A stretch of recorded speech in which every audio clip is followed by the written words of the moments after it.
Deux journalistes roumains ont voulu en savoir plus sur la corruption électorale, un fléau qui mine la politique roumaine.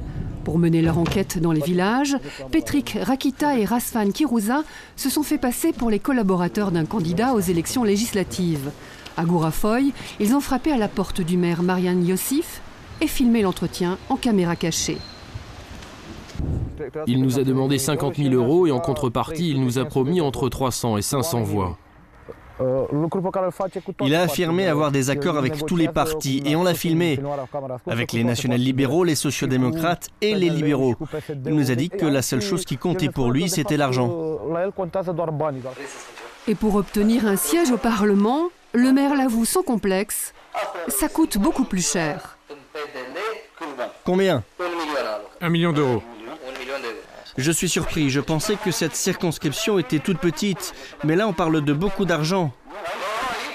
Tout le monde paye. Tu imagines, sans cet argent, nous autres libéraux n'aurions aucune chance de gagner ici dans la région de Dâmbovița.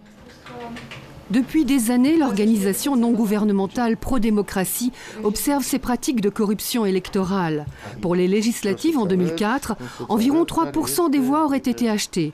Depuis, la situation ne s'est pas vraiment arrangée. Quand la participation aux élections est faible, et ces dernières années très peu d'électeurs se sont déplacés, le pourcentage de voix achetées augmente. Et si les grands partis sont au coude à coude, les voix achetées risquent de faire la différence.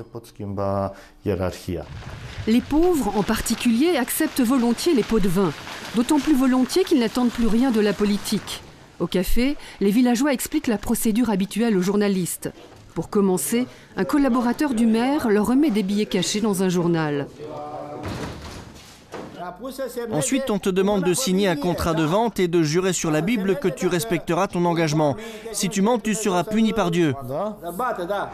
La maison du maire Iosif est la plus luxueuse du village. Impossible de la manquer avec son affiche plus grande que nature devant le portail.